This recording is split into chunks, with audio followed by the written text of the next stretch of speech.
अस्सलाम वालेकुम दोस्तों, मेरा नाम है जुनैद शाहिद और इस वीडियो ट्यूटोरियल में हम बात करेंगे मैजेस्टिक के ऊपर। मैंने अपनी प्रीवियस वीडियो ट्यूटोरियल में बात की थी डोमेन अथॉरिटी, पेज अथॉरिटी के बारे में, जो कि मैट्रिक्स है मोज का। आज हम बात करेंगे साइटेशन फ़्लो और ट्रस्ट फ़्लो के बारे में, जो कि मैट्रिक्स है मैजेस्टिक का। ये भी एक टूल है और इसमें भी कुछ चीज़ें फ्रीली अवेलेबल हैं, जैसे कि इसका भी साइट एक्सप्लोरर फ्रीली अवेलेबल है। मैंने अपनी सेकंड वीडियो में बताया था कि मैं थर्ड स्टेप पॉज कर दूंगा, यानी कि स्किप कर दूंगा, जिसमें मैं बैकलिंकिंग करूंगा, क्योंकि मैं कीवर्ड रैंक सीरीज़ में बता चुका हूं कि बैकलिंक कैसे करना है। अब मैंने यहाँ पे कुछ बैकलिंकिंग की, बैकलिंकिंग मैं कर चुका हूँ, तो उसके कुछ असरात मैं आपको दिखाना चाहता हूँ कि बैकलिंक करने के बाद क्या अफेक्ट होता है। तो सबसे पहले एहरिफ की तरफ देखते हैं। एहरिफ बता रहा है कि URL जो है, यानी कि URL रैंकिंग, जो एक पेज के पोस्ट की रैंक होती है वो 8 हो गई है और इसकी डोमेन की रैंकिंग है 25। ठीक है, 8 और 25।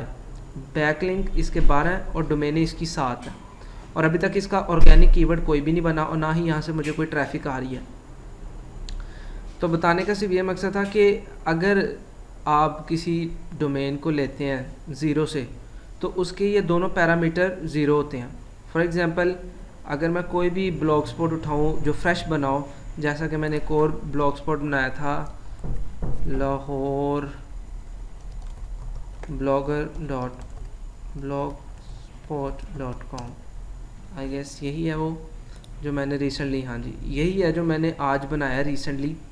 और मैं चेक करता हूँ क्या हर ब्लॉग की बिना बैकलिंकिंग किए URL रैंकिंग और डोमेन रैंकिंग इंक्रीज़ होती है। एहरिफ के पैरामीटर्स हैं ये, जो कि अल्टरनेटिव है डोमेन अथॉरिटी और पेज अथॉरिटी के।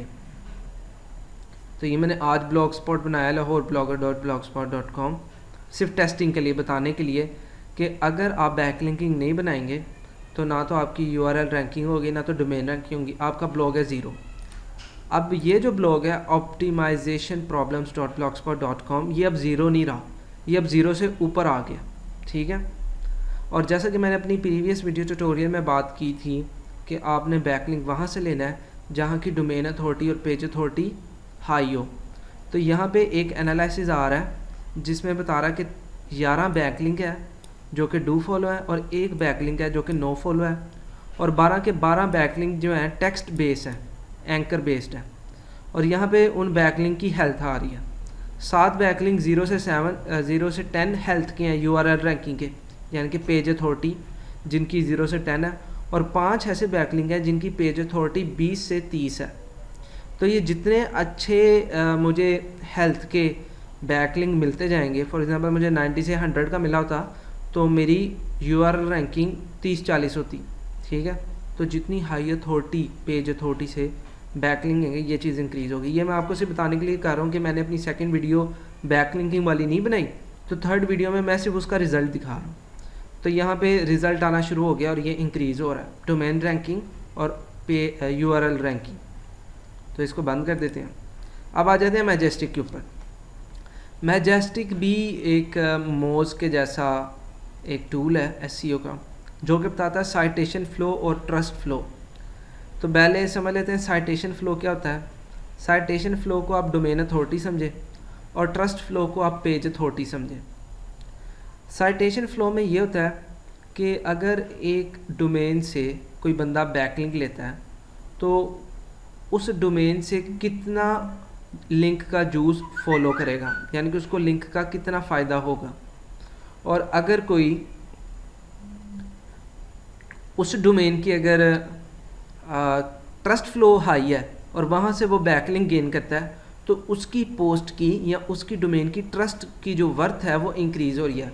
पेज अथॉरिटी बेसिकली ट्रस्ट होता है, यानी कि गूगल उस चीज़ को, सर्च इंजन चेक करते हैं कि उस पेज के अंदर कितनी वर्थ है, कितने लोग उस पेज को प्रमोट कर रहे हैं, कितने लोग उस डोमेन को प्रमोट कर रहे हैं।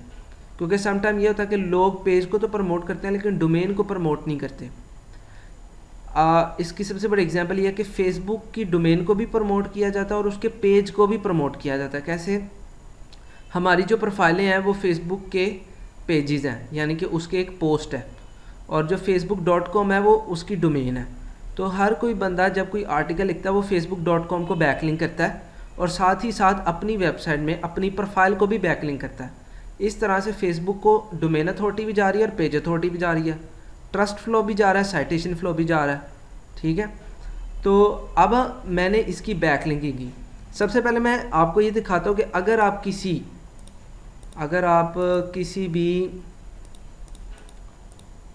वेबसाइट की बैकलिंकिंग नहीं करते तो उसकी साइटेशन फ़्लो और ट्रस्ट फ्लो क्या होता है। जैसे कि हमने देखा कि हमने अभी ये Lahore blogger dot blog spot की बैकलिंकिंग नहीं की, तो अहरिफ ने बताया कि इसका URL रैंकिंग भी नहीं है और इसकी डोमेन रैंकिंग भी नहीं है। तो अब हमने इसी को मैजेस्टिक में चेक किया तो मैजेस्टिक ने बताया कि ये तो हमारे खाते में ही नहीं है, हम इसको मानते ही नहीं है, ये ज़ीरो है बिल्कुल, इसलिए हमारे पास इसका कोई डाटा नहीं।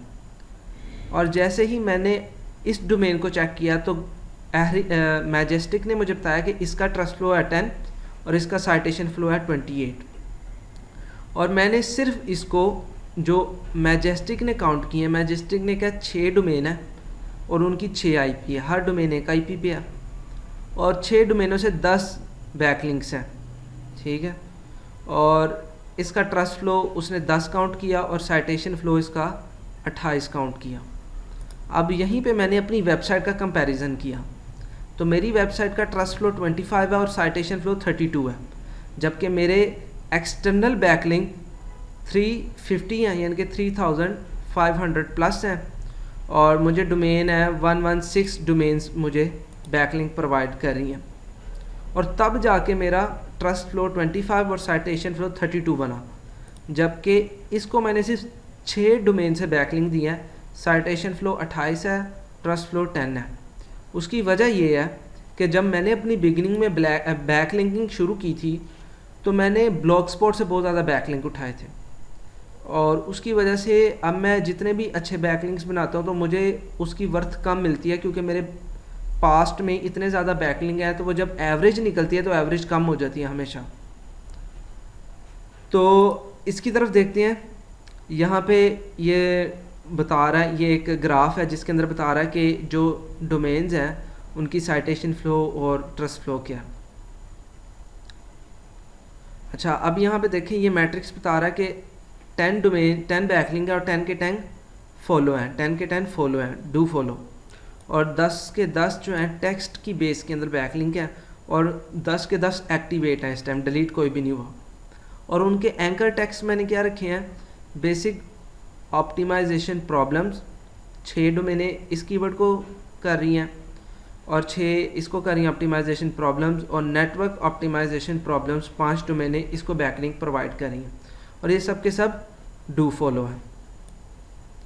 उसके बाद हम आ जाते हैं कि इनके बैकलिंक चेक करते हैं। ये तो हमने समझ लिया कि मैंने 3 कीवर्ड्स लिए हैं जिनके ऊपर मैंने बैकलिंक्स बनाए और बैकलिंक बनाने से मेरी साइट की वैल्यू इंक्रीज़ होगी, ट्रस्ट फ्लो भी इंक्रीज़ हुआ, साइटेशन फ्लो भी इंक्रीज़ हुआ। और यहाँ पे वो बैकलिंक्स आ रहे हैं और यहाँ पे 2 मैट्रिक्स हैं, एक है URL फ्लो मैट्रिक्स, एक है डोमेन फ्लो मैट्रिक्स। अब URL फ्लो मैट्रिक्स ऐसे है कि URL का जो ट्रस्ट है, यानी कि जहाँ से मैंने बैकलिंक लिया उस जगह का जो ट्रस्ट फ्लो है वो क्या है, तो ये मुझे नहीं बताएगा क्योंकि मेरे पास इसका प्रीमियम अकाउंट नहीं है, तो मैं फ्री अकाउंट इस्तेमाल कर रहा हूँ। आप भी इसको इस्तेमाल करके देख सकते हैं। तो इसका ट्रस्ट फ्लो वो मुझे दिखा नहीं रहा, लेकिन इसका मुझे साइटेशन फ्लो वो ज़रूर दिखा रहा है। साइटेशन फ्लो होता है कि जो एक पोस्ट के अंदर कंटेंट होता है उसकी वैल्यू क्या है, वो साइटेशन फ्लो कहलाती है, और उस कंटेंट की वर्थ क्या है वो ट्रस्ट फ्लो कहलाती है, सिंपल वर्ड्स में। तो अब मुझे एक बैकलिंक मिला जिसकी साइटेशन फ्लो 50 प्लस है, एक की 23 है, एक की 24, 26, 22 और एक की 6 है URL की, यानी कि उसकी पोस्ट की ये साइटेशन फ्लो है। अब उस डोमेन की साइटेशन फ्लो भी देख लें, 58, 30, 69, 32, 55, 14। अब मैंने तकरीबन लमसम भी हम इसकी करें एवरेज 28 तक बन जाती है, इसलिए मेरे ब्लॉग की एवरेज जो है वो 28 तक है, और इसकी अगर हम पैरामीटर्स की एवरेज निकालें तो वो 10 ही बनेगी या लमसम कुछ उतनी ही बन जाएगी। कहने का मकसद ये है कि जैसे हाई डोमेन अथॉरिटी और पेज अथॉरिटी से जब आप बैकलिंक गेन करते हैं तो आपकी पेज की अथॉरिटी और डोमेन अथॉरिटी इंक्रीज़ होती है। इसी तरह मैजेस्टिक यही कहता है कि अगर आप किसी अच्छी वेबसाइट से बैकलिंक लेते हैं जिसका साइटेशन फ़्लो जो कि दूसरे वर्ड्स में पेज अथॉरिटी है और ट्रस्ट फ्लो जो कि दूसरे वर्ड में डोमेन अथॉरिटी है, वो हाई होनी चाहिए। यानी कि तमाम जितने भी टूल्स हैं एसईओ के उनके अपने अपने मैट्रिक्स हैं और वो यही कहते हैं कि हाई अथॉरिटी। अब ट्रस्ट फ्लो भी और साइटेशन फ्लो भी एक अथॉरिटी का नाम है कि वो कितना कंटेंट पावरफुल है। तो मैंने वहाँ से बैकलिंक लिया, अब मेरी डोमेन की भी साइटेशन फ्लो और ट्रस्ट फ्लो इंक्रीज़ हुआ।